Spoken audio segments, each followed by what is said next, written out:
Bueno, hola a todos, buenas tardes. Hoy es bienvenidos a todos, bienvenidos a la gente que está haciendo el curso virtualmente, que se siguen sumando. Hay creo que cerca de 300 personas ahí siguiendo el curso. Bueno, venimos del Congreso, yo no fui, pero varios de los que estamos acá vienen del Congreso de Psiquiatría de APSA, que fue la semana pasada, en donde creo que es bastante interesante percibir que hay como distintas posiciones y opiniones y maneras de pensar el consumo problemático, los fenómenos adictivos, la política de drogas. Es bastante impresionante cómo en realidad hay como posturas muy distintas respecto a cuál podría ser el abordaje o cuál debería ser el abordaje de los pacientes, de qué manera, lo coercitivo, lo voluntario, lo ambulatorio, la internación. O sea, estamos en un momento en el que hay como muchos intereses en juego y seguramente nosotros representamos tan solo una perspectiva sobre esto, ¿no? Tenemos una ideología al respecto, me parece, ¿no? Se va viendo quizá en el devenir de los encuentros. La idea de hoy era retomar un poco algo de lo que yo el otro día pasé como muy rápido, que tiene que ver con la posibilidad de acceso de los pacientes al tratamiento. Y entonces es compartir con ustedes algunos datos. Rebeca va a compartir también otros datos.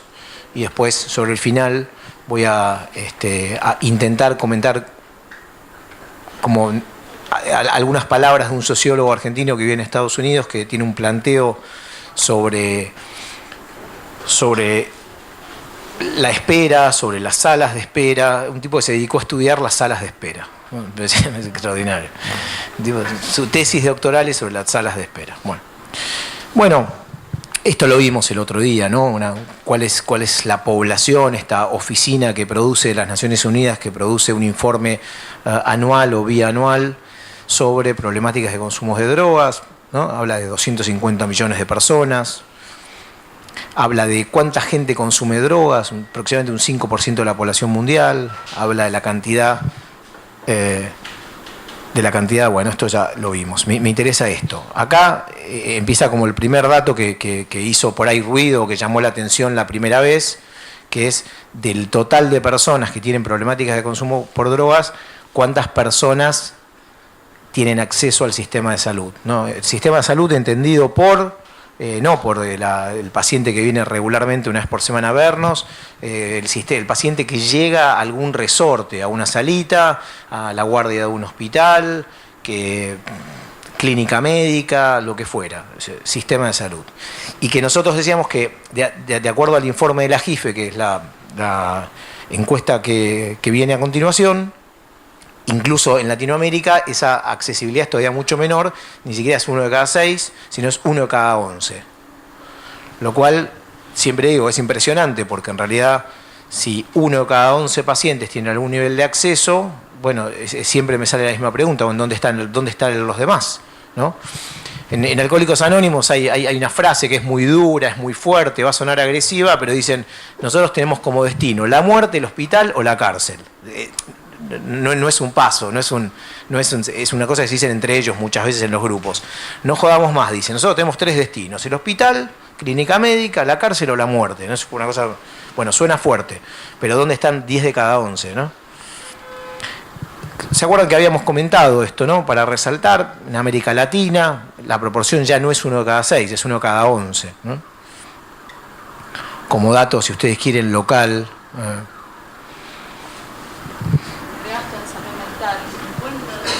Está bien, dice, mientras los países de ingresos altos gastan unos $50 por persona anualmente en salud mental, los países de ingresos bajos y medianos gastan $2. Después, otra cuestión que era la diapositiva de este tipo que realmente vale la pena estudiar, que es Juan Gabriel Tocatlián, que digo vale la pena estudiar porque de hecho tiene un libro del año pasado y es un tipo que estudia mucho el tema, es politólogo, ¿no? Pero... yo a veces siento que entienden mejor el fenómeno de consumo de drogas los politólogos y los sociólogos y algunos periodistas que los psiquiatras o los psicólogos, ¿no? Pero bueno, quizá por eso a algunos de nosotros nos interesa mucho el periodismo, porque el periodismo te da a veces como una flexibilidad para entender la realidad de otro lugar, o otras ramas de la que no son la medicina específicamente. Bueno, Tocatlián es un tipo que daría la impresión de que entiende mejor algo de cómo funciona el sistema de salud. Y él dice, en el 2011, el 95% del PBI va ¿a qué? A reducir la oferta. Claro, sí, me confundo siempre. A reducir la oferta. Reducir la oferta básicamente es, vieron que hace poco hubo un operativo muy impresionante, cientos de panes, no recuerdo si eran de cocaína o de marihuana, y desaparecen. Y alguien tiene la elocuencia, lo peor es que lo dijeron en serio, que bueno, había unos ratones y unas ratas que comieron el cargamento. Es decir, que en general lo que ocurre con los decomisos, bueno, no vamos a generalizar, pero digo, se supone que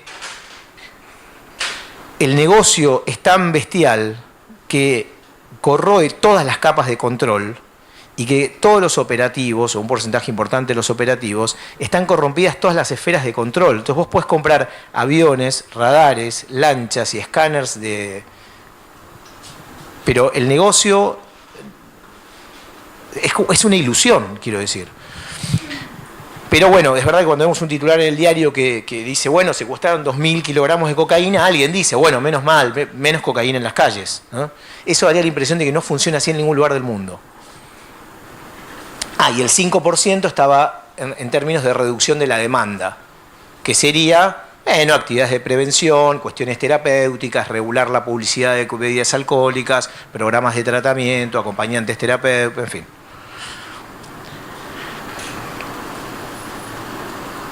Bueno, datos locales, ¿no? Datos locales. Yo creo que la Cedronar, en este sentido, a mí me parece que es interesante.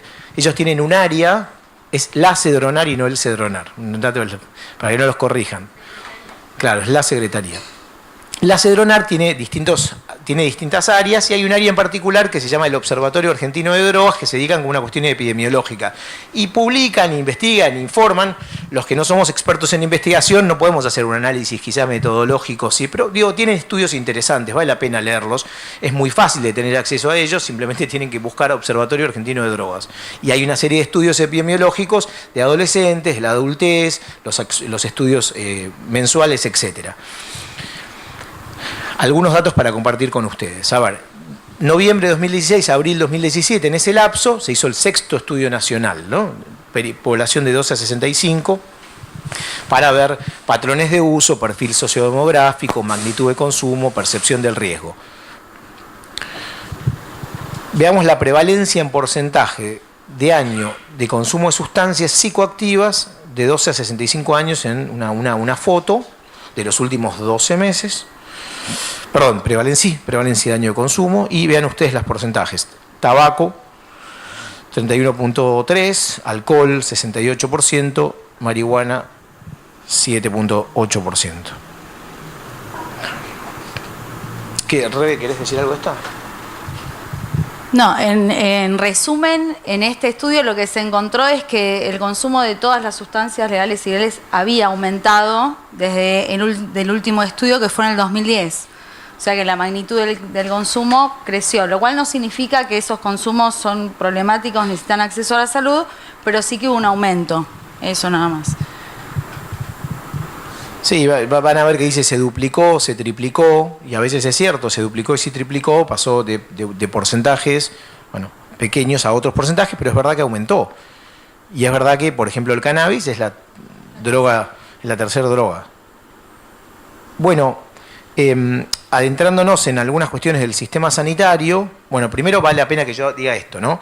El año pasado, entonces lo había contado el otro día rápido, lo cuento un poco más lentamente para ver si podemos sacar alguna conclusión.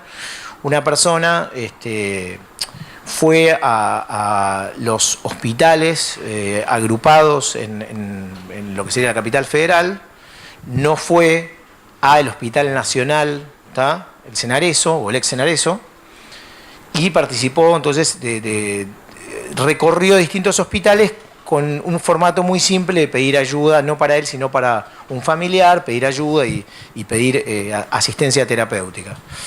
Vale la pena, está ahí, ¿no? Sí, vale la pena esta aclaración, porque cuando uno hace este tipo de experiencias, siempre puede cometer algún error involuntario, ¿no? Esto es del mes del año de julio de 2017, el objetivo es tener una visión general, no es un estudio científico y las conclusiones que podemos sacar son limitadas y provisorias y obviamente tiene muchas limitaciones metodológicas porque no fue algo sistematizado y carece en ese sentido de muchas cosas, solamente es un punto, una observación, es un punto de vista inicial. Lo que ocurrió en esa experiencia terapéutica, que además, como es un periodista general del diario Perfil, no conoce de salud, no conoce de, digamos, no tenía un prejuicio respecto a qué hospitales iban a dar una respuesta como más sólida, más consistente. Realmente fue, en ese sentido fue interesante porque no era, nosotros tenemos una idea de que hay lugares y establecimientos que tienen un trabajo más sólido o que tienen una permeabilidad mayor.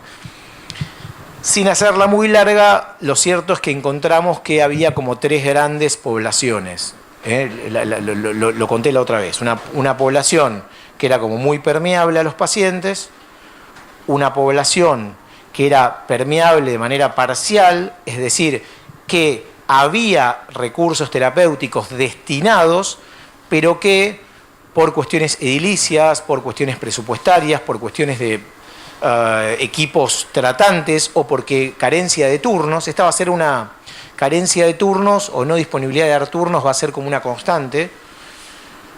Había una serie de hospitales que era que la respuesta era parcial y había una serie de lugares que la respuesta era más o menos, acá no se atienden adicciones. Llamá al 141, andá al Cedronar, pedí una beca, internate, andá al Fernández, andá, si eran chicos hasta 18 años, andá al Gutiérrez, andá al Viedar, Laura Bonaparte, andá a Carlos Gardel, ¿no? Bueno, los 3 hospitales que mostraron algún nivel de permeabilidad mayor, que lo vamos a resumir de una manera muy simple, es decir, que cuando él fue a buscar algún tipo de ayuda, se armó más o menos inmediatamente o en el transcurso de esa mañana, se armó un programa terapéutico posible, se le dio un turno, se dio información respecto a la problemática, se le armó un pequeño plan de contingencias respecto, bueno, mirá, puedes venir a la guardia, vení mañana. Bueno, fueron estos 3 hospitales, ¿no? El Fernández, el Álvarez y el Gutiérrez. Yo el otro día les quería contar que en realidad 2 de estos hospitales son básicamente el sistema de salud mental, el sistema de salud mental está articulado desde toxicología. ¿Tá? Es decir, tienen servicios de salud mental, pero no fueron los servicios de salud mental los que dieron una respuesta. Fue toxicología en el Gutiérrez, toxicología en el Fernández. También les contaba la otra vez que esto tiene una respuesta, o por lo menos tiene una explicación posible, y la da Damín, no la doy yo.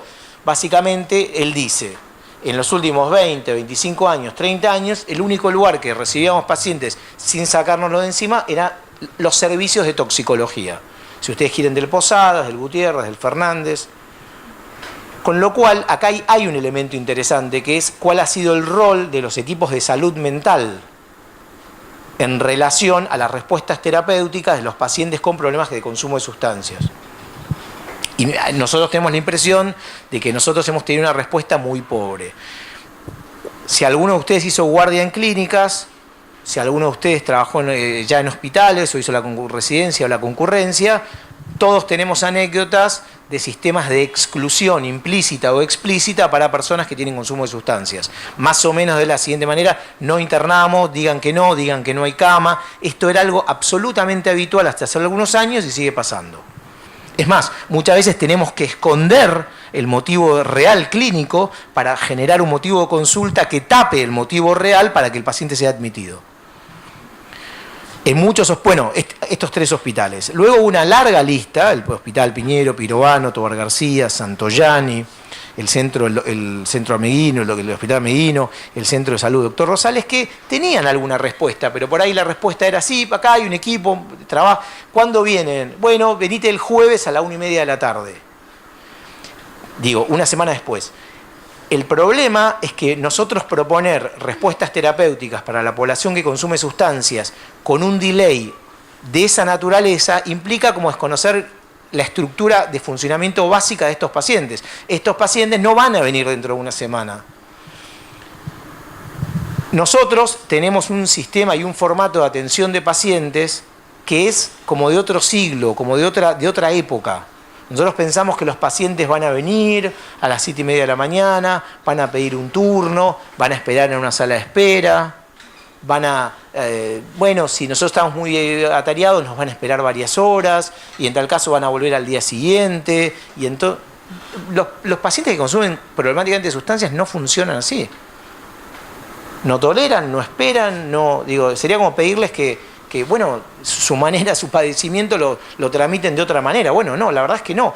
Y la verdad que las estructuras organizativas en términos de salud mental tienen varios problemas. El primer problema es que ni la mayoría de psicólogos ni la mayoría de psiquiatras están muy convencidos que las adicciones sean una problemática de la currícula. La primera. Es decir, como si vos dijeras, bueno, pará, pero es una adicción. O sea, es una fiebre tifoidea, no me corresponde. O sea, no, eso es, pará, es un adicto, no, yo no, o sea. Entonces, cuando vos... Esto que estás presentando. En este informe, en los hospitales a donde le dijeron que no atienden adicciones, hay equipo de salud mental. No habría ninguna razón por la cual no atender adicciones. No lo tomen literal porque era parte era parte del experimento que él se topara con la primera persona que le quería dar información. Y ustedes saben que la primera persona que da información en el hospital no es el jefe de servicio. Muchas veces es el kiosquero, una dama rosada o el hombre de seguridad. La gente que da información en los hospitales no es necesariamente la gente que uno supone que debería dar información. Bien, entonces... yo les decía, bueno, entonces... pasa que tenemos un tema con las preguntas hoy. Porque... cada vez, hacela y yo la repito, dale.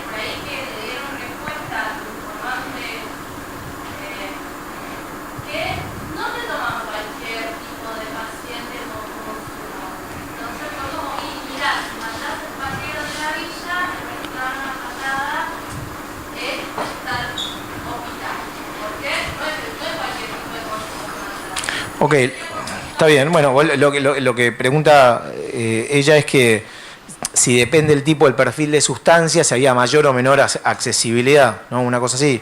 Sí, de la sustancia y también de lo que tiene que ver con esa sustancia. Sí. Porque no es lo mismo el pibe de Palermo, que por ahí está a full dándole la cocaína, que el pibe de la villa que está hecho pelota, con varios días sin bañarse. Está bien, está perfecto. Bueno. Si el distinto perfil de sustancias podría impactar, yo creo que sí, porque además esta persona decía en todos los hospitales lo mismo, mi hermano es adicto a la cocaína, ¿puedo empezar tratamiento acá? ¿Está? Una cosa interesante es que los hospitales monovalentes tienen un alto porcentaje de pacientes con psicosis y consumo de sustancias, pero los pacientes tuvieron, como una cosa de escala evolutiva darwiniana, tuvieron la viveza de entrar ¿por qué? Por psicosis. Es decir, entraron en una cosa de superación darwiniana, o sea, armaron, digamos, entraron por una descompensación psicótica cuando quizá el problema, no te digo central, pero básicamente si vos tenías un síntoma psicótico de descompensación o algún síntoma psicótico positivo productivo, tenías cama inmediatamente. Pero en el mismo hospital, si vos tenías una dependencia de cocaína de 10 años de evolución, diciendo que consumías 3, 4, 5 gramos por día, te decían, acá no atendemos adictos. Pero si tenías un síntoma psicótico inducido por la cocaína y escuchabas a Jesús, te decían, sí, hay cama. Bueno, y después vienen un montón de centros de salud. Hay dos como emblemáticos, con mucha historia en adicciones. Uno es el Carlos Gardel y otro es el Viedac. Pero cuando vos charlas con las personas del Viedac y el Carlos Gardel, que son dos lugares muy emblemáticos en la cultura popular de derivación, la verdad es que lo que ocurre es que son equipos muy, si ustedes quieren, golpeados, y muchas veces o que no tienen psiquiatras, o que los psiquiatras no tienen turnos, o que hay pocos turnos de admisión. Si no recuerdo mal, creo que el VIEDAC tenía turnos, pero tenía turnos para dentro de un mes o 2 turnos por mes. Es decir, eran equipos con trayectoria y con tratamiento, y con, ¿no? Hay muchos profesionales que conocen mucho de la materia, pero estaban como desbordados por la demanda y no se correspondía la representación simbólica de esos lugares con la realidad o la capacidad asistencial de esos lugares. Después, bueno, hubo una larga, yo diría, de los lugares que nosotros visitamos, ¿no? El 15%, tomemos todo esto como, nada literal, ¿no? Por favor. El 15% de los lugares tenía como una accesibilidad alta, que serían esos 3 hospitales. Una larga lista de hospitales, casi el 50%, la verdad es que los pacientes más o menos rebotaban. Y más o menos rebotaban. Y un porcentaje intermedio de lugares, el 50%, cuando dice bajo o nula, es que los pacientes literalmente rebotan. O sea, vos llegabas a preguntar y lo que te decían es, acá no se atienden adicciones. Y luego una cantidad de hospitales con equipos, con programas, con algunas respuestas, etcétera, pero que muchas veces la respuesta estaba desfasada. Es decir, bueno, dale, sí, venite el jueves. Siempre había un delay muy grande. Yo decía esta cuestión de los servicios de salud, porque ustedes saben, por ejemplo, cuando, por ejemplo, ¿no? un dispositivo ambulatorio que trabaja con pacientes, ¿cuál es el grupo? Teniendo en cuenta que, por ejemplo, uno puede tener grupos en la semana de lunes a lunes. ¿Ustedes se imaginan el grupo donde más pacientes van en la semana? Domingo. La mayor cantidad de pacientes en un dispositivo ambulatorio que trabaja todos los días es los domingos a las 6 de la tarde.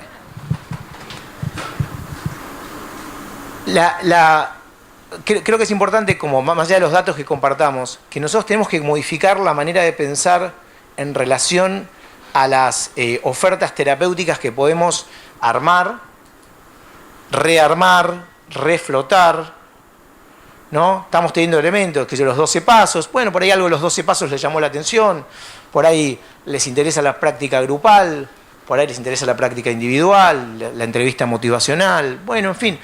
Pero digo, creo que uno de los objetivos de esta clase es que quede súper claro que nosotros institucionalmente, pero también profesionalmente y personalmente, somos parte del problema.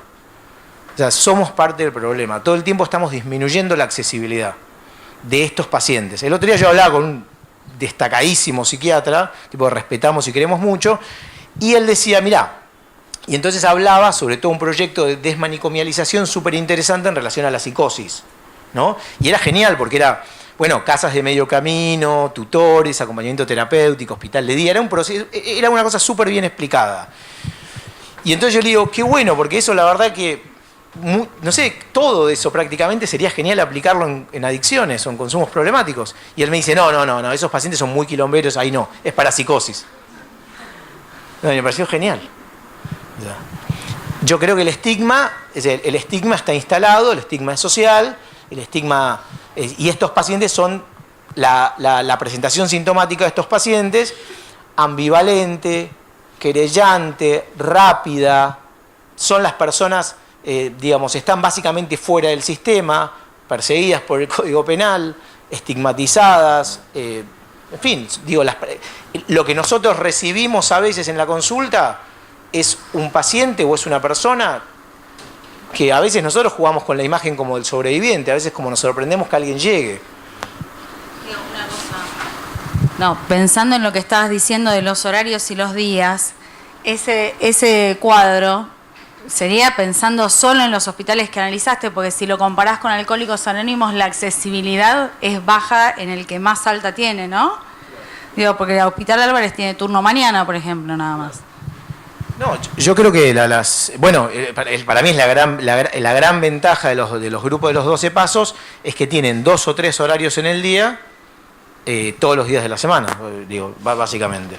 Y no tienen criterio de exclusión, ¿no? La más progresista de las propuestas ambulatorias para consumo problemático de sustancias tiene un montón de criterios de exclusión. Montón, ¿no? O económicos, o de tipo de paciente, o de que no, comórbido, no, eso no. Digo, no, nosotros tenemos muchos criterios de exclusión operativos para poder trabajar. Por eso quizá para mí tiene la relevancia histórica que tiene los 12 pasos, y nos van a venir a dar una clase también de esa propuesta que la incluimos gracias a un comentario virtual de los grupos GIA de alcoholismo que van a venir a dar una clase. ¿Tá? Bueno, este es un informe de Roy Cortina, ustedes lo conocen, es un diputado, Partido Socialista, un comentario, ¿no? Dice, 2016, 77 millones de pesos se destinaron a la prevención y tratamiento de adicciones, 77 millones. 65% de esa suma se utilizó para tercerizar el servicio en comunidades terapéuticas. Esto es gobierno de la Ciudad de Buenos Aires. Esto es súper interesante, ¿por qué? Porque nosotros me da la impresión, y creo que lo vamos a ir descubriendo sobre todo en el transcurso del año, tenemos como una posición muy a favor de todos los que es necesario fomentar, crear, inyectar dinero, lo que fuera, a todo lo que son recursos ambulatorios. Pero hay muchísima gente, y hay colegas que además tienen manera de justificarlo porque lo piensan de otra manera, piensan que la internación prolongada en comunidad es una herramienta central. ¿Tá? Son como dos posturas quizá. ¿Tá? Digo, cuando uno ve estas cuestiones presupuestarias, vieron que la política es palabras y presupuesto. Digamos, no, vos podés decir muchas cosas, pero la partida presupuestaria y la ejecución de una partida es lo que finalmente comanda un rumbo. Bueno, miren dónde se invierte el dinero. ¿Tá? Bueno, esto es interesante, ¿no? Porque hay un instituto que se llama iJóvenes, Instituto de Investigación sobre Jóvenes, Violencia y Adicciones, que es el diputado Chino Navarro, pero periodísticamente lo dirige Cristian Alarcón. Ustedes los conocen algunos, es un escritor, periodista, es el creador de Anfibia, de Cosecha Roja, de libros muy interesantes para entender, algo del orden como de la subcultura del consumo, que él logra captar cosas que evidentemente ningún manual de psiquiatría o de psicoterapia me dice que van a captar, como cuestiones que tienen que ver con el subtexto, la cultura, las representaciones culturales. Ustedes saben, por ejemplo, que un chico de 10, 12 años, hoy en muchos lugares de la provincia de Buenos Aires, vos le preguntás ¿qué querés ser? Y la respuesta es dealer. Porque el dealer tiene plata, tiene zapatillas, tiene su moto, ayuda a los viejos. Y por ejemplo, en muchos lugares de la provincia de Buenos Aires, el dealer es el tipo que colabora económicamente con las personas que viven y colabora, quiero decir que, bueno, ¿qué te hace falta? Una garrafa que yo, el chico hay que llevarlo a la salita, te lo llevo. Es como una figura social. Y no solo es una figura social, es una figura social a la que mucha gente quiere aspirar. Entonces nosotros decimos el dealer, el tranza, no. Bueno, resulta que en muchos lugares de la provincia de Buenos Aires es una figura social muy importante. Y retrata esto mucho mejor la literatura que los manuales o las tapas de los diarios que ustedes van a encontrar. No estoy haciendo una valoración si es una buena figura o mala figura, lo dejo para otra charla. Digo que es interesante captar cómo se van desarrollando roles y figuras sociales que a nosotros nos parece como inverosímil. ¿Qué querés ser? Dealer. Bueno, este es un estudio que hicieron ellos como si hubieran hecho algo parecido, mejor hecho, tiene un equipo de investigación, tiene presupuestos. Digo, fueron a las guardias de la provincia de Buenos Aires. ¿Tá? A las guardias de la provincia de Buenos Aires, recabando información respecto a cómo podían o no atender el consumo problemático de sustancias. Es una guía de como 50 hojas, lo resumimos en 3 columnas.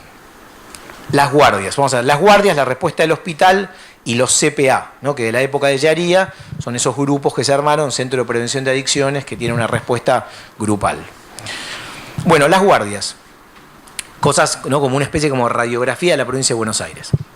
Ausencia de psicólogos y psiquiatras en guardias de 24 horas, excepto en 3 hospitales.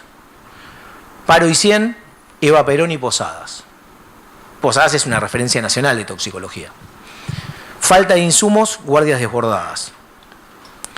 No hay protocolo para pacientes con abuso de sustancias. Es decir, llegan personas con problemas de temática y cada uno hace ¿qué? Lo que puede, lo que tiene energía, ganas, tiempo, lo que le sale. ¿Tá? No hay como si no hubiera una manera más o menos organizada de pensar un algoritmo de pensamiento clínico respecto a esto.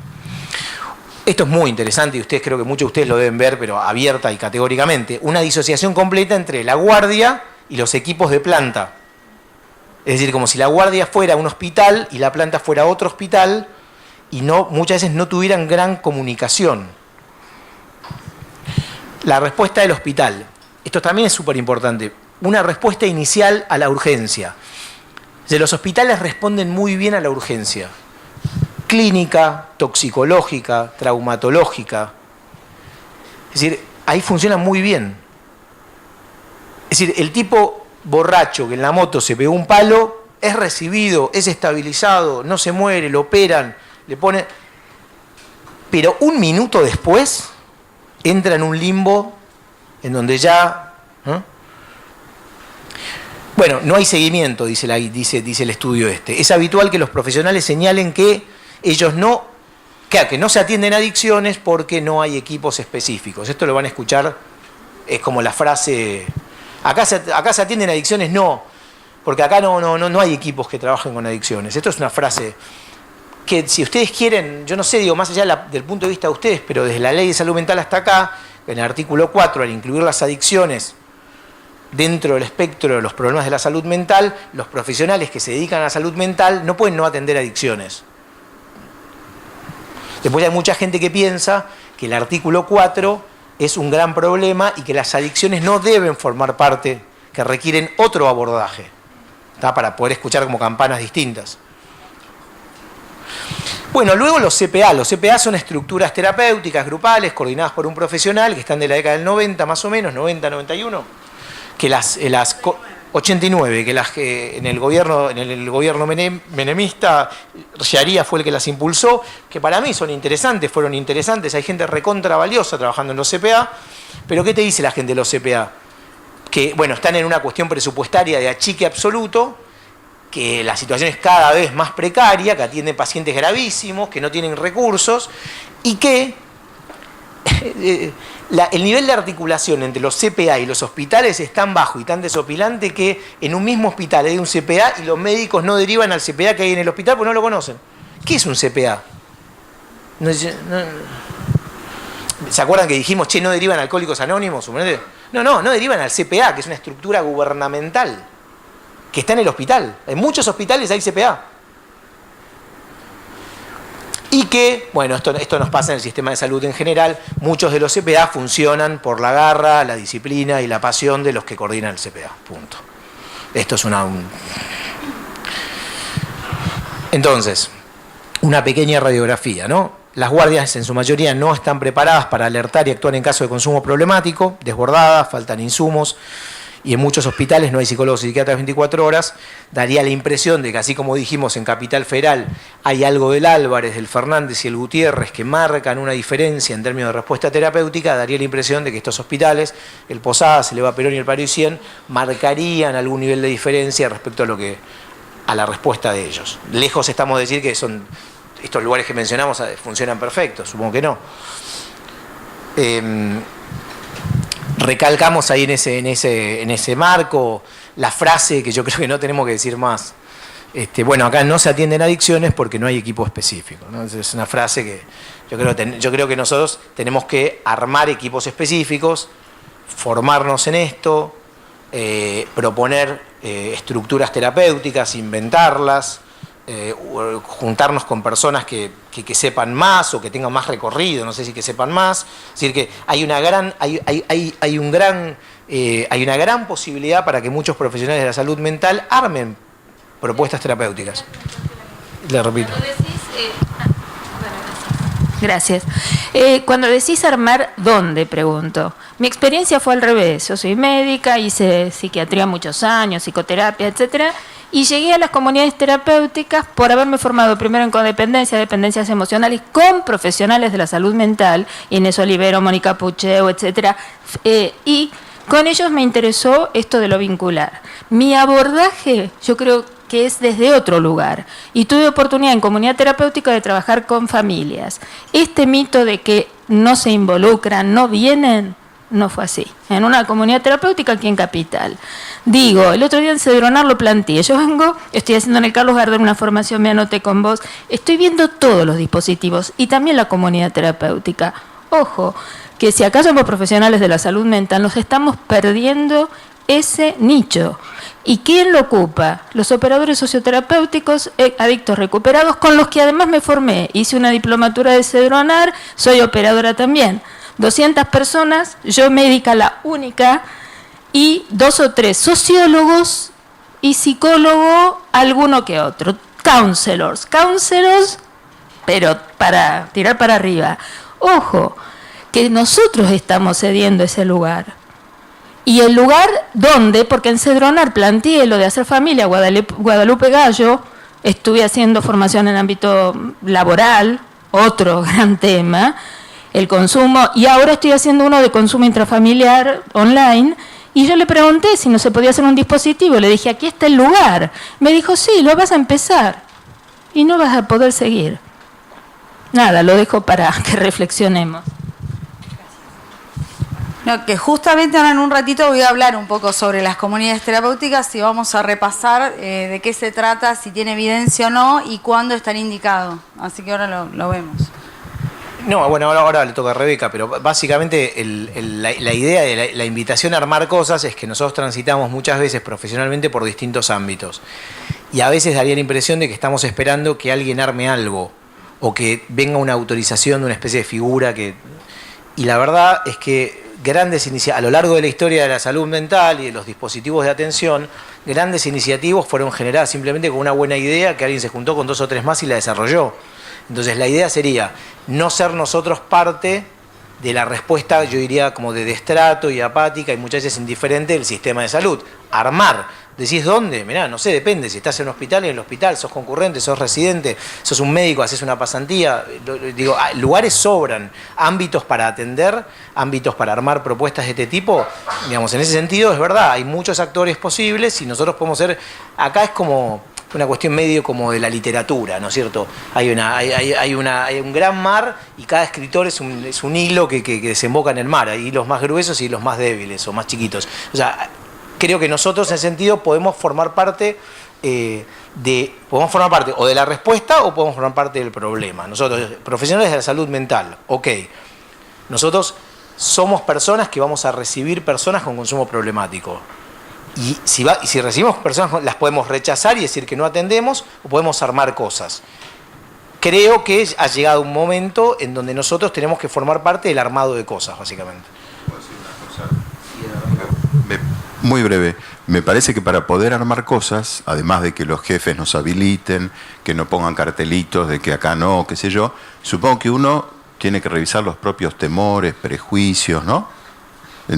Digamos, yo quisiera dejar planteada la pregunta, ¿cómo se hace para uno revisar esos prejuicios, temores, etcétera? Porque me parece que tiene tanto peso como la capacitación, o forma parte de la capacitación, ¿no? Entonces, por ahí transmitir algo de eso, en una de esas sirve también como para poder favorecer que se armen cosas. Bueno, en la primera clase hablamos un poco sobre cómo la manera en que vemos la situación va afectando después las decisiones terapéuticas y cómo se tratan a los pacientes. Pero me parece que la formación es parte de eso, de poder preguntarnos, cómo vemos a los pacientes. Bueno, venimos viendo más o menos cómo responde el sistema sanitario. Es algo exploratorio lo que mostró Federico. Lo del equipo de jóvenes es bastante más exhaustivo. Pero las Naciones Unidas dicen que tiene que ser accesible el tratamiento. Es uno de los principios que establece. Y para la Organización Panamericana de la Salud, acceso sería que se toman en cuenta las preferencias culturales y étnicas, hay idoneidad lingüística, hay sensibilidad en materia de género y que las medidas y las intervenciones están basadas en las necesidades de cada población.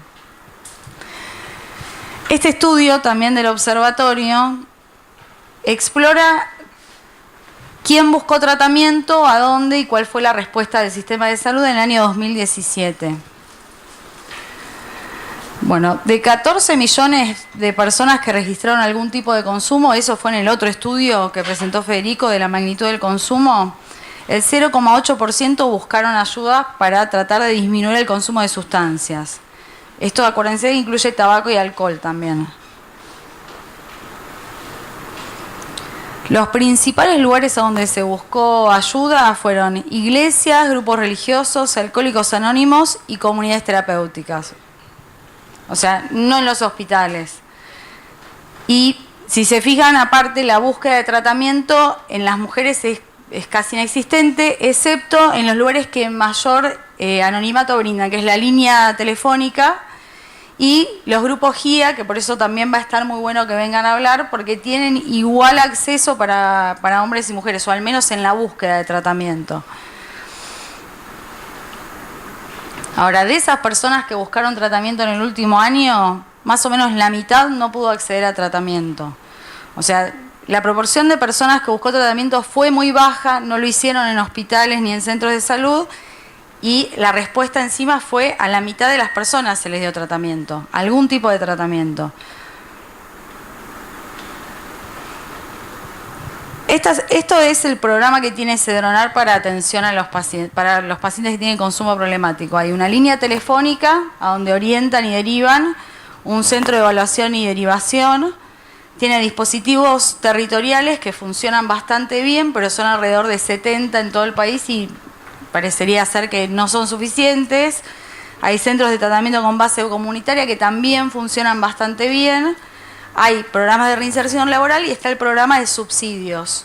Yo voy a hablar un poco del programa de los subsidios, que en general es al cual derivan el centro del CDCOR y la línea 141.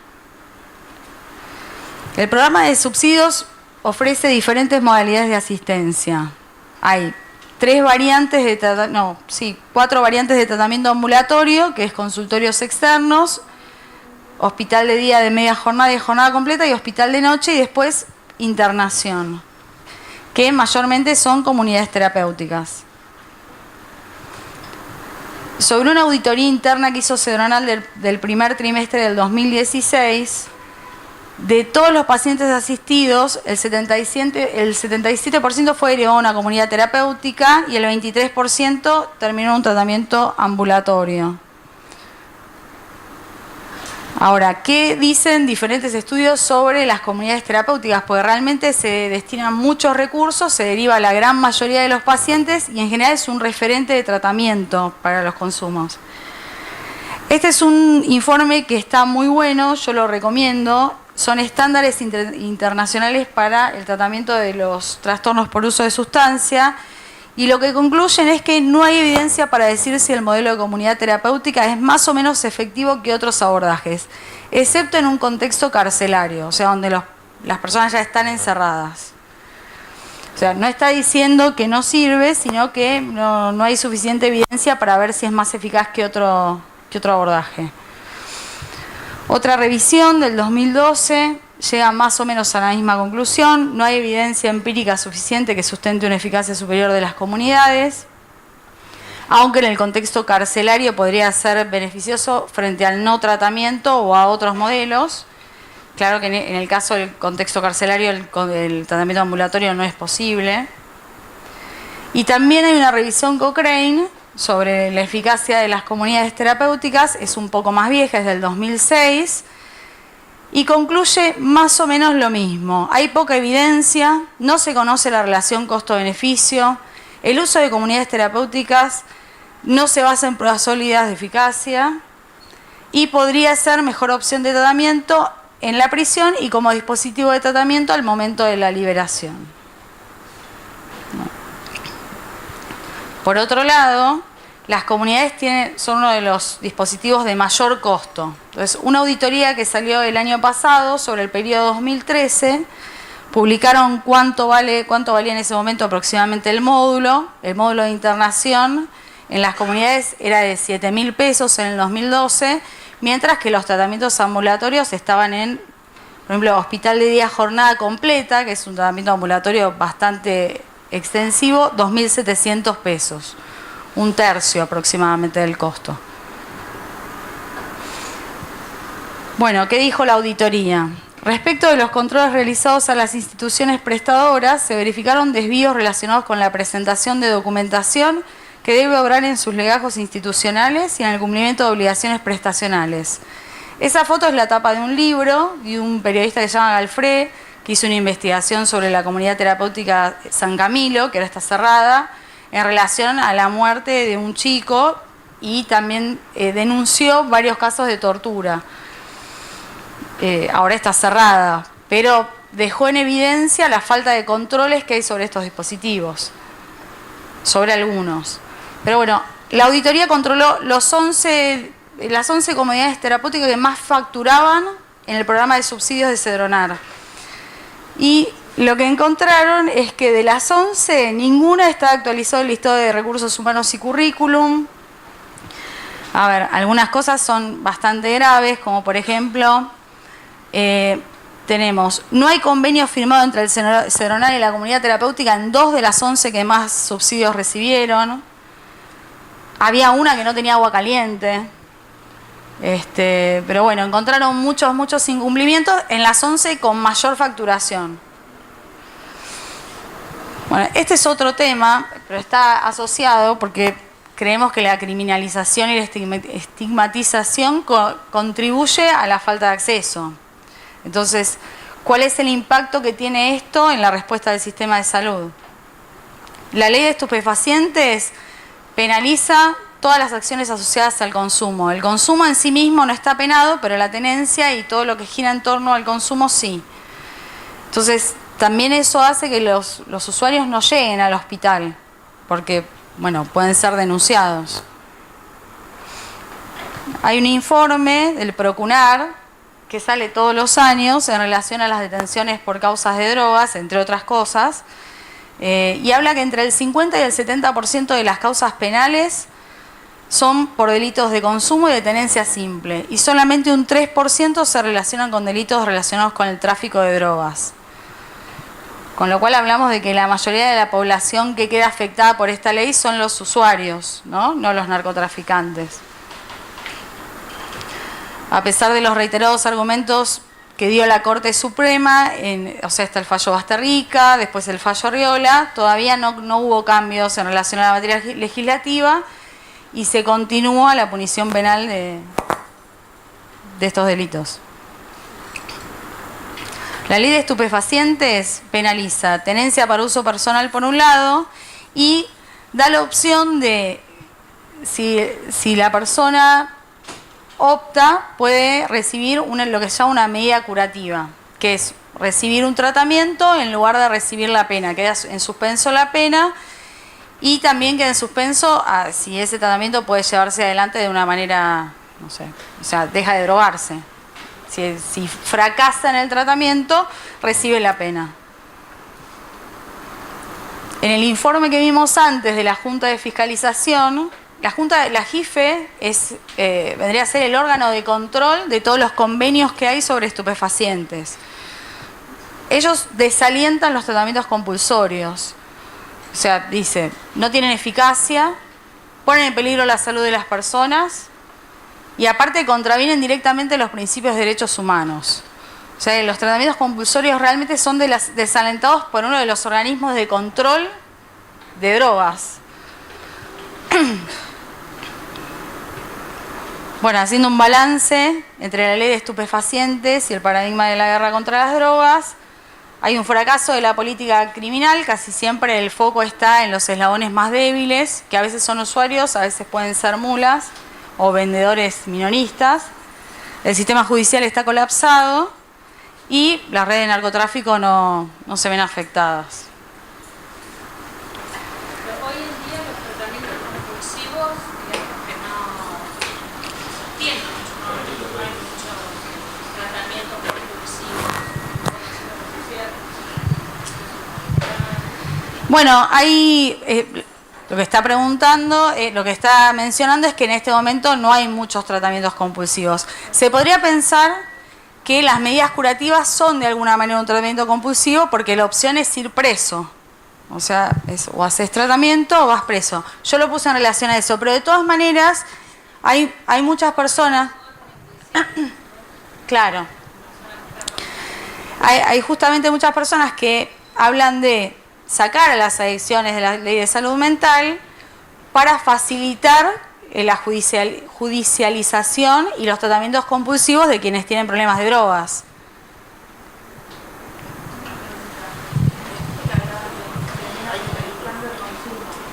Yo no te escucho.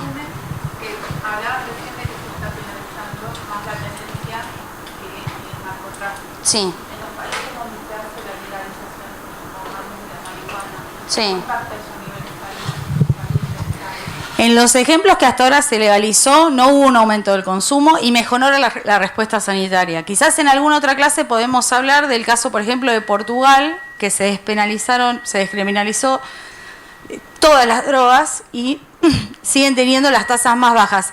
Lo que sí lograron, por ejemplo, es que casi se reduzcan a cero las sobredosis. No sé qué toca hacer.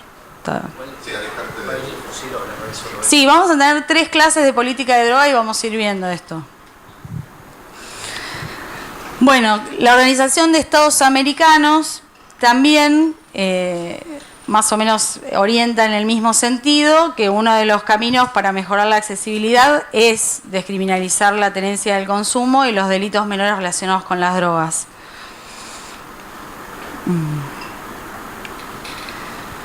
Esta pirámide habla un poco, esto sale del documento que yo les dije de estándares internacionales en el tratamiento de los trastornos de uso por drogas, de uso de drogas. La frecuencia más alta necesaria en el sistema, según las Naciones Unidas, es la del autocuidado, con lo cual estaría orientado a promoción de la salud, más que nada. Y es también lo que tiene menor costo. En la punta de la pirámide están los servicios que tienen menos frecuencia y que tienen el costo más alto. Entonces, lo que propone Naciones Unidas y la Organización Mundial de la Salud es, como los servicios de tratamiento ambulatorio son menos disruptivos para los pacientes y menos costosos para el sistema de salud, son recomendados desde una perspectiva de salud pública, siempre teniendo en cuenta la clínica del paciente que estamos viendo.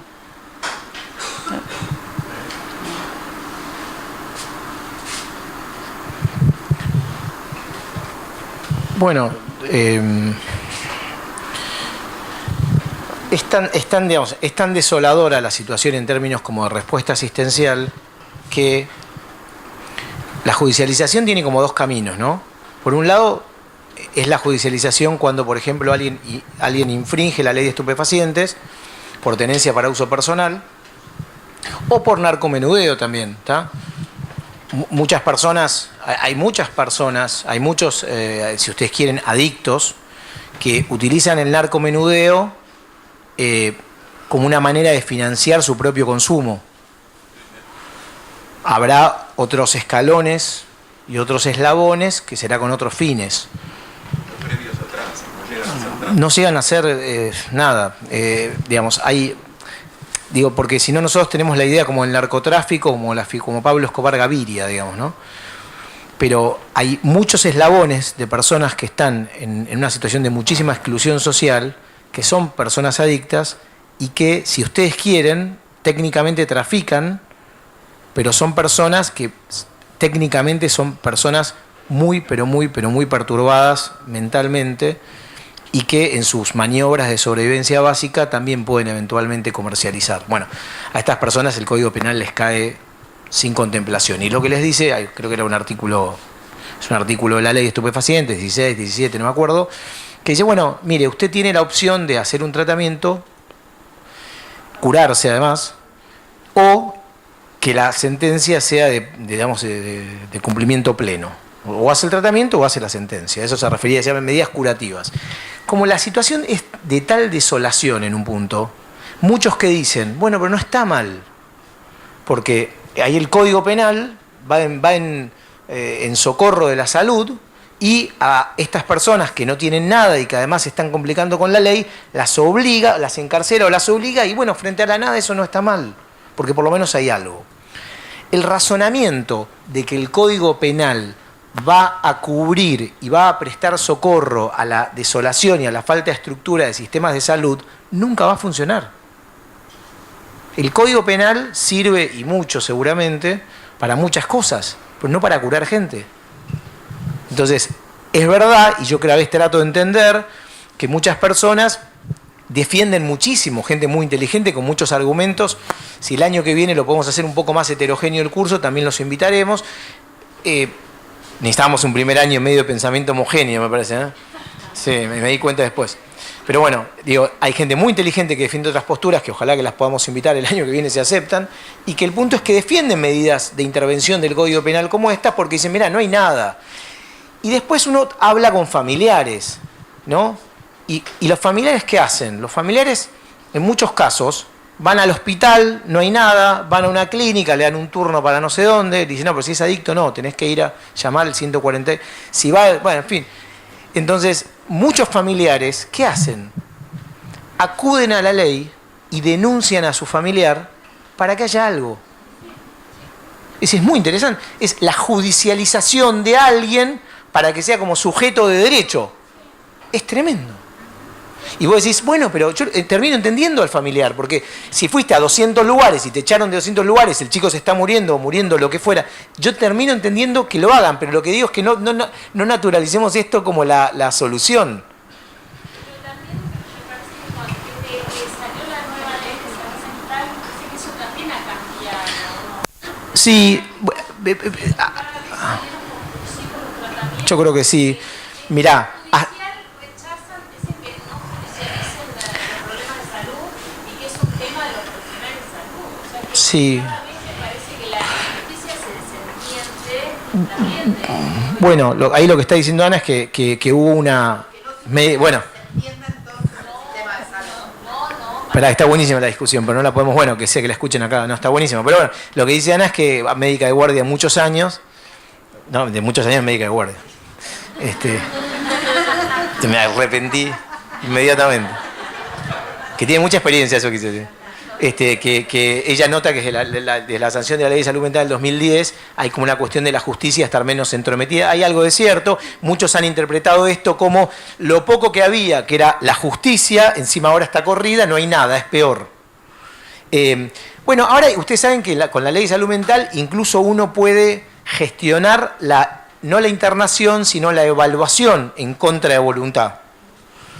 Porque cuando el artículo 41 y el artículo 42 del nuevo Código Civil establece que si una persona tiene riesgo cierto e inminente, uno como profesional o el familiar, no profesional o familiar, profesional o familiar, o los dos, podemos presentar un escrito en la justicia, y lo que hace la justicia es determinar que esa persona sea evaluada por un comité interdisciplinario en un hospital.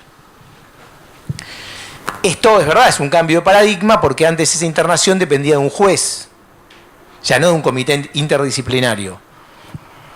Evidentemente hay puntos de vista, hay perspectivas, en vez de reducirlo lo vamos a ampliar. Hay posiciones, ahí hay visiones de distintos actores que son muy distintas.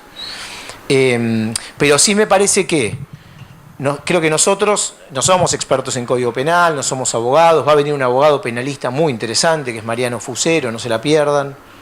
Tiene una postura muy firme que yo, pero muy documentada. Bueno, ya lo verán. Él sabe de política de drogas de verdad, tiene mucha información. Nosotros, vieron que el derecho penal pasa algo muy particular. Todos creemos que lo entendemos. Y el derecho penal es inentendible.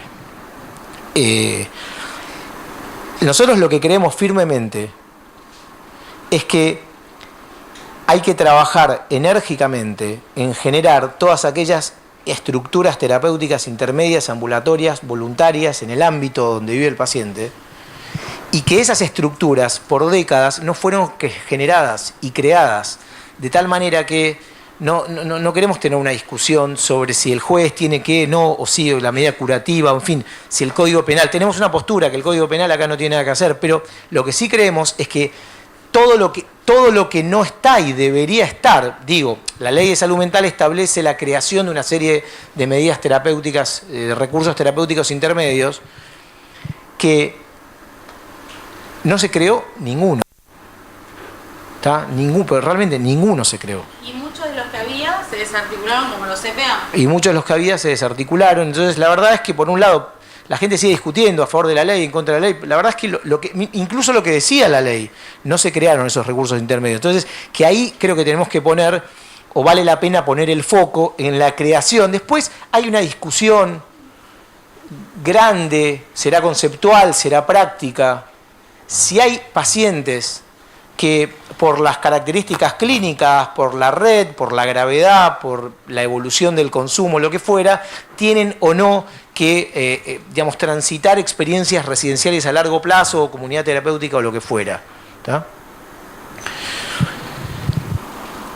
Pero evidentemente considerar a la comunidad terapéutica como el recurso terapéutico número uno en un sistema de salud, a nosotros nos resulta desopilante. Y hoy es la realidad.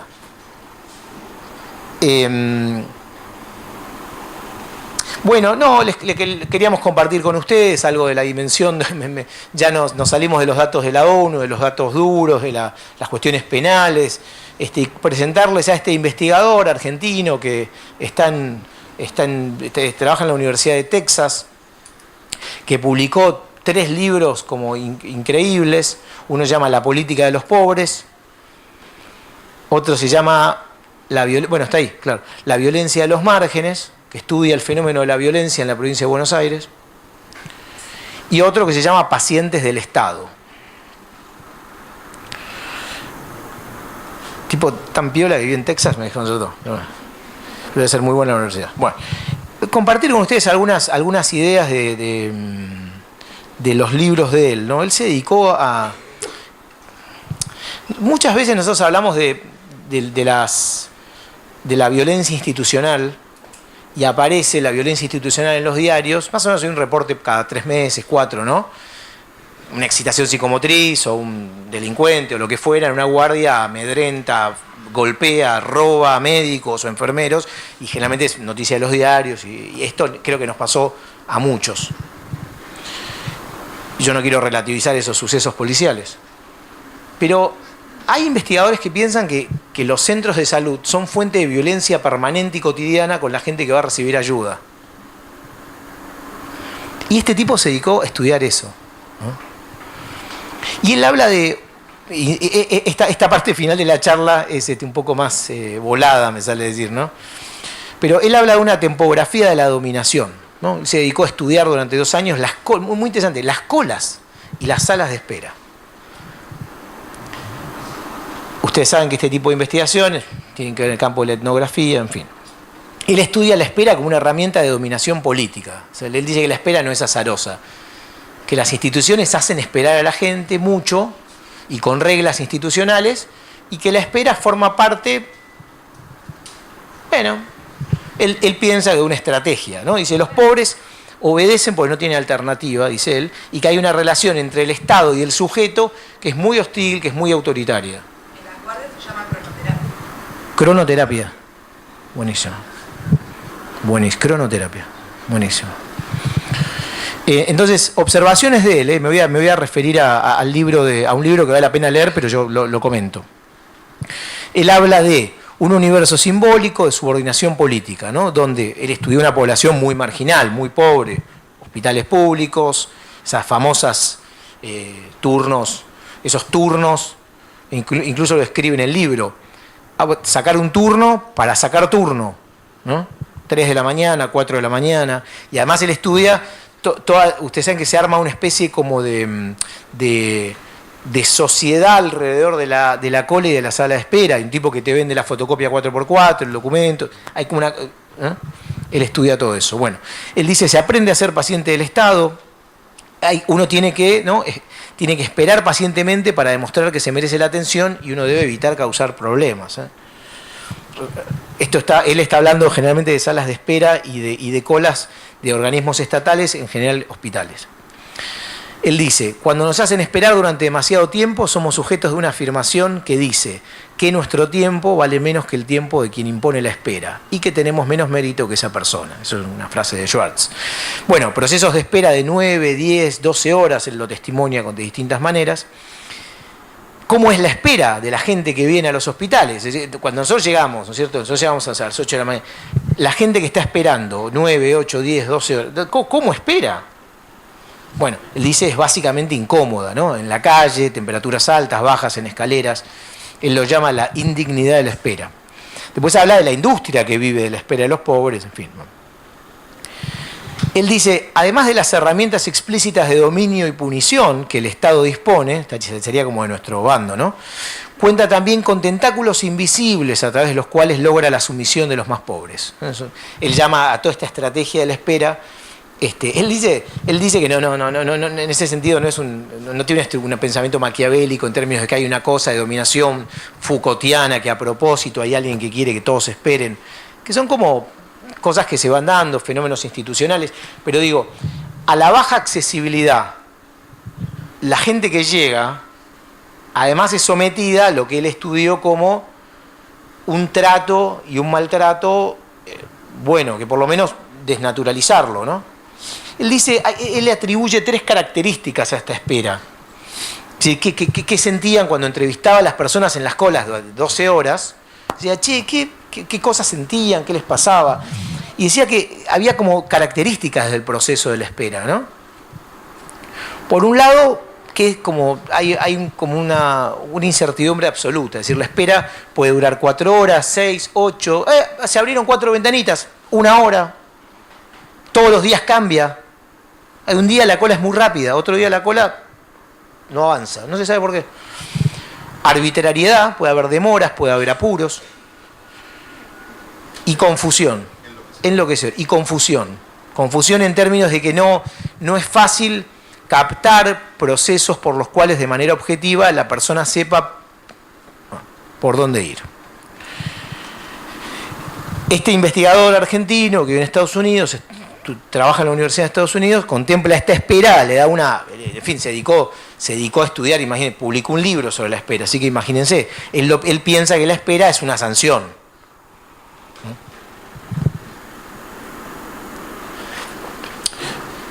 Muy fuerte, ¿no? Lugar de obediencia, un efecto desgaste, ¿no? Y él invita sobre el final del libro y dice, bueno, yo creo que los profesionales o la gente que trabaja en estas estructuras tiene que empezar a tomar partido sobre estas cosas.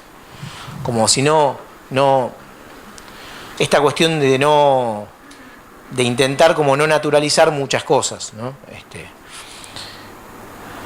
¿Esto vas vos, Rebe, o yo?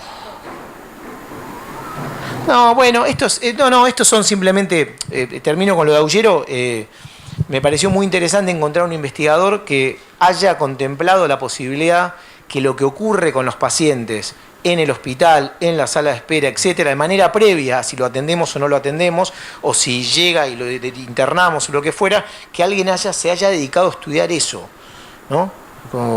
Me parece como brillante de parte de este tipo.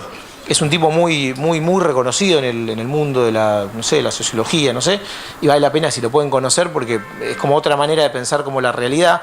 Y nosotros me parece que como agentes de salud mental, si se supone que vamos a trabajar con pacientes o con personas que tienen padecimientos y su estructura psíquica está golpeada, dañada o lo que fuera, si además apenas llegan les vamos a generar incertidumbre, arbitrariedad y confusión,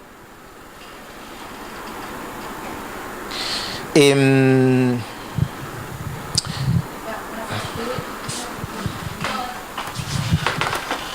un poco esto que estás compartiendo. Personalmente trabajo en contextos de pobreza, donde este tema de la espera, entre comillas el maltrato o el destrato, sucede algo tan opuesto a la clase media alta, que es alguien que cuando uno lo hacen esperar más de 20 minutos, media hora en un consultorio, te levantás y te vas.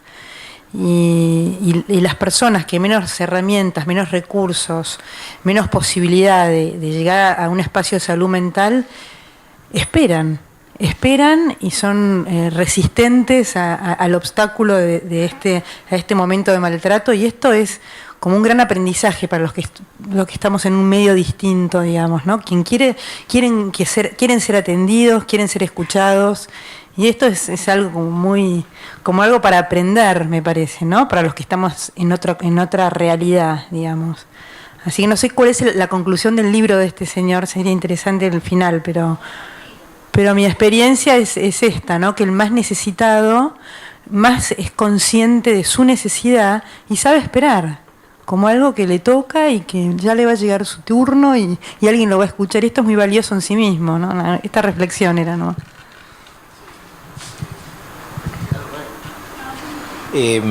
Bueno, nada, un corrimiento de ese punto, digamos, nosotros estamos diciendo, la verdad es que los pacientes básicamente no llegan, por muchas razones que quizá tengan que ver con lo social, con el estigma, con la política de drogas, con la clínica misma, ¿no? Digo, no, muchos pacientes no llegan porque no llegan, no van a llegar, ¿no?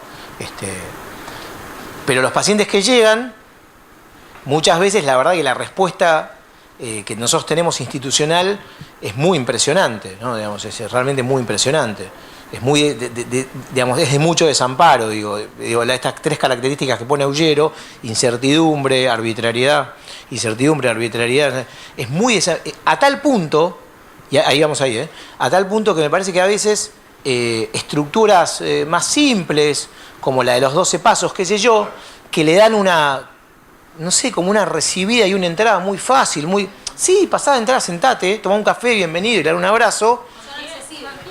Daría la impresión de que quizá por eso, me parece que es muy importante la filmina del estudio del Observatorio Argentino de Drogas, que marca dónde va la gente y dónde es recibida.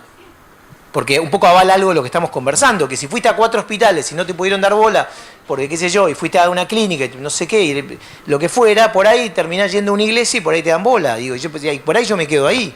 ¿Está? Perdón. Pasa que iglesia.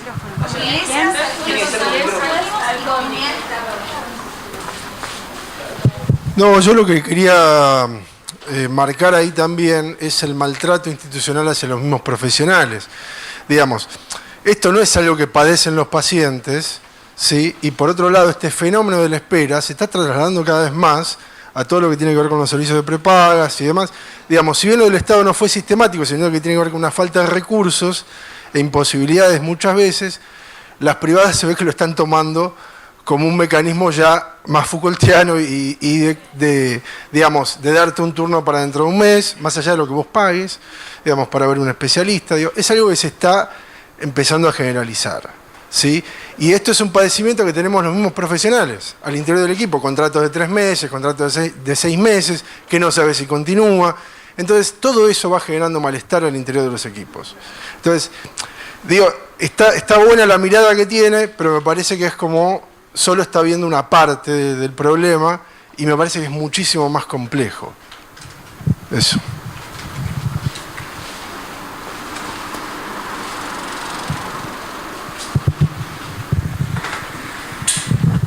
Sí, muy brevemente, lo que decía el colega recién, a mí lo que me hace pensar es en qué somos muy diferentes a esas personas tan humildes, ¿no?, que son capaces de esperar y qué sé yo. Yo escuchaba a Federico, la verdad que me empezaba a doler el cuerpo y el alma, ¿no?, de pensar toda esa situación, las filas, las cosas, en qué cosas somos diferentes los profesionales y en qué cosas somos parecidos, de acuerdo a lo que decía el colega recién, ¿no? Tenemos situaciones que ambos grupos padecemos y hay otras situaciones que ellos evidentemente padecen más. Habría que ver, ¿no?, eso para...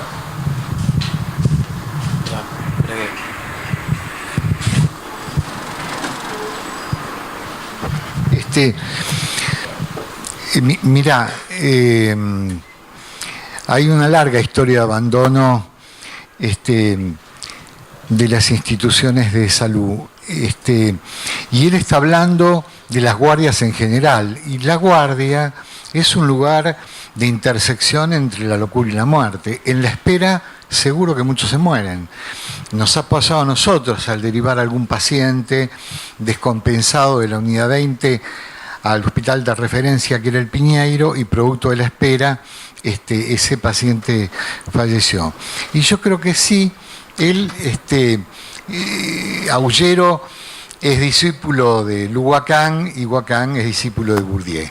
O sea, él está en esa línea, digamos, en un contexto desfavorable, bien desfavorable. Hay una destrucción acelerada, un borramiento del Estado social, y hoy quien estuvo atento a la televisión sabe que se modificó el Código Procesal Penal, sabe que los delitos de drogas no son excarcelables, pero es una arbitrariedad meditada, digamos, esta idea. A mí me parece que cuando hay experiencias como las del padre Jaime u otras instituciones que con un criterio hospitalario reciben a quien padece de un trastorno adictivo, en primer lugar asumen una actitud de dimensión ética. Lo que está carente en el medio en que nosotros nos movemos desde hace mucho tiempo es una reflexión acerca del lugar. Era lo que planteaba José Cassese desde el comienzo. Decía, bueno, acá hay que tomar posición, digamos. Y esta es una gran cuestión. Me parece que la criminalización durante 4 años que construye al adicto como un delincuente, se traslada al campo de la salud y al campo de la salud mental. Por empezar, porque es caracterizado de entrada como una psicopatía, digamos. Y porque el hospital y los servicios de salud mental, pero desde hace largo tiempo vienen rechazando a este tipo de pacientes y no tienen dispositivos. Al inicio de esto no fue así. Por ejemplo, Materazzi cerró el servicio 14 del Borda, que tenía graves dificultades, digamos, ¿no?, de carácter delincuencial. Pero el problema era abordarlas, no cerrarlo.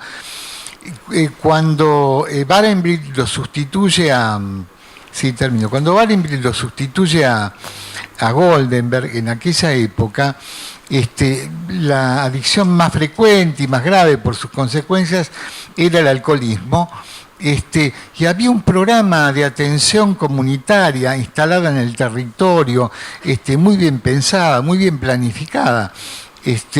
Vos sabés que hoy en Lanús hay 2 servicios, uno de psicología y otro de psiquiatría. O sea que esa experiencia no quedó ni la estela de una estrella. Yo creo que tenemos que pensar estas cuestiones, pero además ponernos más firmes, porque me parece que no soy optimista. Creo que venimos mal. Creo que la idea... A ver, si hubo en el 2006 12.000 causas y en el 17 18.000 causas, de las cuales apenas el 3% son de traficantes de verdad, digamos, está claro que el criterio es la penalización y de alguna manera la selectividad sobre la comunidad terapéutica como dispositivo tiene que ver con eso, con un agregado, que es un negocio y que para las obras sociales y prepagas, pero para las obras sociales también es un negocio porque cobran el retorno.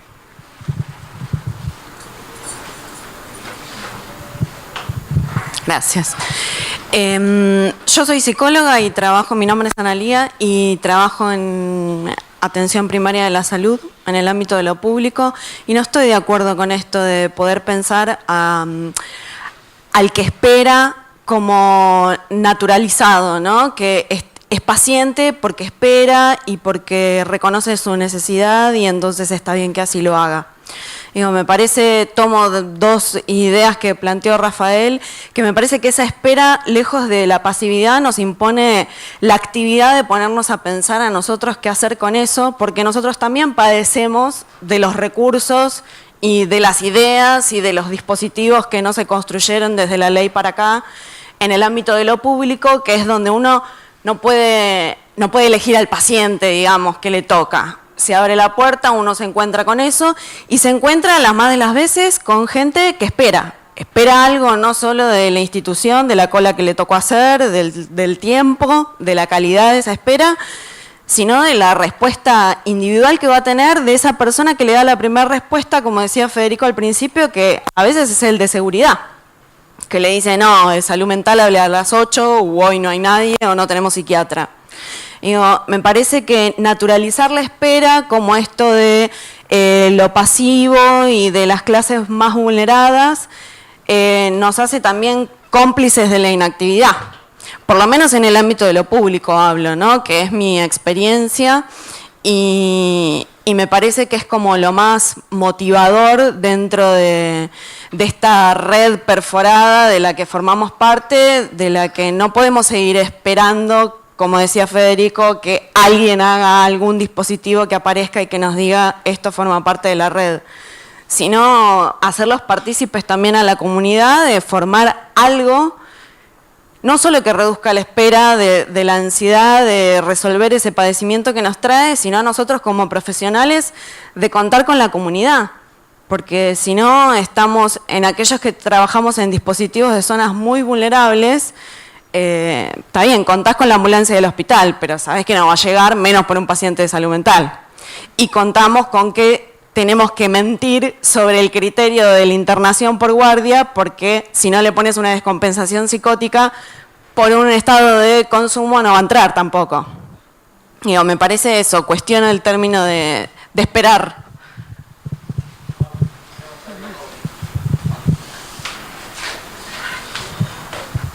Hola, buenas noches. Hola, Fede.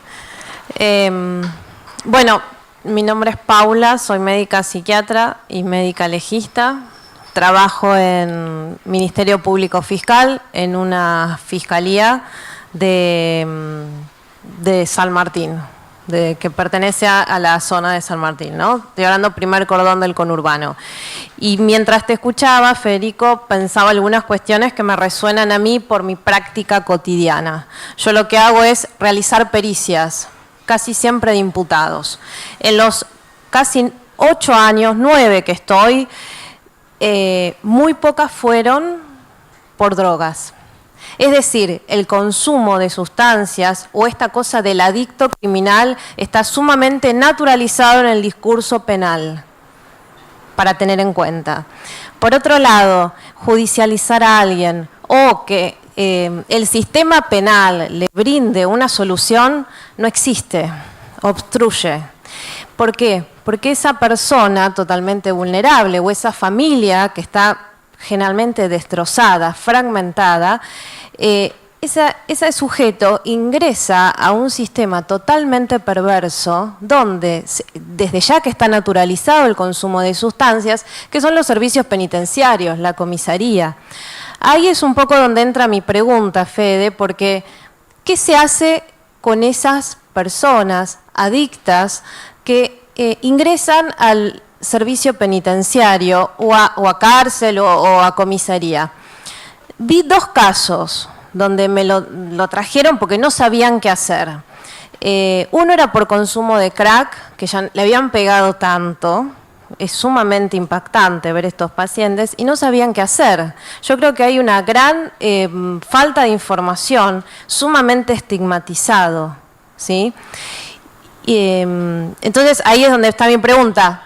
¿Qué se hace con ese sujeto imputado, más allá del delito que haya cometido, que tiene una adicción y que ingresa? ¿Se naturaliza que es adicto? ¿Se trata? ¿Hay médicos que lo tratan? La verdad que no lo sé. Es una pregunta que se me vino ahora. Y por otro lado, en San Martín, ¿sí? En el partido de San Martín, ya es como bastante conocido el tema de lo que son cocinas, de drogas, de lo que lamentablemente es algo que está como bastante naturalizado. Todos lo saben, todos lo hablan y bueno. Y hay un personaje que es muy característico, que se llama Mameluco. ¿Sí? Mameluco es es la villa de Mameluco. Hasta tal punto Mameluco se quiso postular como intendente de San Martín.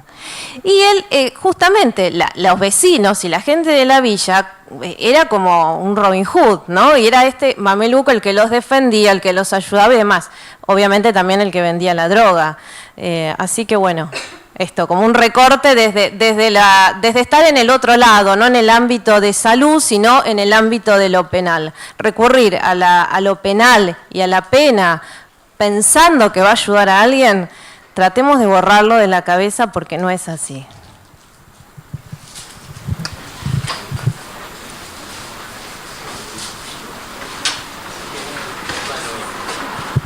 Bueno, un minuto más para cerrar. Ahora creo que la próxima clase viene José Capese. Sí. Está para hacer como la segunda parte, una cosa más clínica, un poco alejada de estas disquisiciones. No sé, me da la impresión de que con el increyendo de las clases vamos a ir como encontrando similitudes y diferencias. Nosotros, si bien tenemos una postura más o menos homogénea en realidad, tampoco estamos muy convencidos que tengamos razón. Bueno, Rebeca está más convencida, yo no. Es decir, que mientras vamos diciendo todo esto, yo digo, ¿será así? ¿Viste? No tenemos, o sea, quiero decir que Pensé en lo de los profesionales, pienso que sería interesante tratar de tener, o este año o en una segunda versión, la única asociación médica que tiene algún nivel de cuidado por las adicciones de su propia especialidad es la anestesiología, ¿no? Hay un psiquiatra con ellos trabajando, tienen una respuesta terapéutica, tienen clases entre ellos, los niveles de consumo problemático en anestesia son muy altos, ¿tá? Pero ellos armaron una respuesta terapéutica in situ, anónima, baja en estigma, no van a ir a un terapeuta en Palermo, no sé qué, van a ir armaron una historia ahí que me parece que es interesante, tiene psicoeducación y tiene algo terapéutico. Entonces es verdad que me parece que hay algo del orden del cuidado del profesional que podríamos como incluir como, no sé, se me ocurre que surge ahora de acá. Después les vamos a... En relación al texto que vos hablaste, Aullero, tomar partido me parece que puede ser parte del cuidado del equipo profesional, porque no te deja tan al margen de lo que está pasando, sino que te permite participar de una manera activa y junto con el paciente que se acerca. Eso. Sí. Dos comentarios finales, un pedido y una invitación. El pedido. Esto no olvídense, son leyes que hay una gran polémica si la ley de salud mental aumenta o baja la accesibilidad. Para algunas personas, si la ley de salud mental se hubieran creado todo lo que dice la ley, que hubiera aumentado la accesibilidad, evidentemente si no hay nada, no. Y entonces otros dicen, no, la ley de salud mental solo trajo problemas, empeoró todo, ¿no? Como un periodista aquí en Infobae se llama Esteban Wood. Bueno, el pedido. Alguien dijo fragmentación o agujeros o lo que fuera. Bueno, estamos tratando de armar esta guía de recursos de profesionales que atienden personas con consumo problemático. Llevamos cerca de 300 personas en muchos lugares del país y en algunos países de Latinoamérica. Y además, después nos acercaron información de Córdoba, de los RAC, con un trabajo que está haciendo Darío Gijena Parker ahí en Córdoba, y lugares de Cava y lo que fuera. La idea es juntar, que nos ayuden de alguna manera para tratar como de multiplicar la posibilidad. La idea sería juntar probablemente información hasta octubre, noviembre y publicarla. ¿Tá? Publicarla online y publicarla hasta en papel por ahí, ¿no? Digo, la idea es que sobre el fin de este curso, todos podamos tener como una copia de esa guía que va a ser, me parece a mí, en este primer esbozo, bueno, parcial, ¿cierto? Representará a la gente que logramos llegar, ¿no? Pero bueno, es el primer intento y creo que terminar el año con un producto que disminuye la fragmentación entre todos los profesionales me parece interesante. La idea es tener más o menos 500 personas. Va a haber 500 personas que se dedican a esto, que vos podés llamar o mandarle un mail. Me parece que es interesante como final. Eso por un lado. Por otro lado, les vamos a mandar un mail. Nosotros tenemos el mail. Sí. Bueno, les vamos a mandar un mail con un link. ¿A todos les llegó un mail que se mandó con un link? Sí. No, está bien, eso significa... A todos los que no les llegó, ¿pueden ir pasando una hoja y anotan su mail? Bueno, y nos quedamos un minuto. Bueno, los que no les llegó, se quedan un momento. Claro. Los que no les llegó el link con la encuesta, quédense por favor. Bueno, y lo último... Llega spam, sí, ese es el problema. Fíjense, claro, capaz les llegó con una deseada. Sí, bueno, ese es un tema. Y lo último, la invitación en realidad es... que creemos que tiene un poco que ver y no, pero les hacemos la invitación, les vamos a mandar un mail con un link armamos una actividad acerca de recursos grupales. ¿Tá? Entonces, es presencial, pero para poca gente y no hay lugar, pero sí va a ser a través de un acceso virtual, disponible para todos gratuitamente, y en ese curso sobre grupos, no es un curso, son 6 encuentros sobre grupos, va a estar Ana María Fernández, Alejandro Weiner, Héctor Fiorini, bueno, Claudia Greco, Diana Cordon, es decir, son como 6 encuentros con notables sobre grupalidad, que, habida cuenta de los recursos que daría la impresión que tienen una alta eficacia, me parece que es interesante que también puedan tener acceso, en el caso del que quiera, se mete en el link y ve la clase. ¿Tá? Bueno, gracias a todos.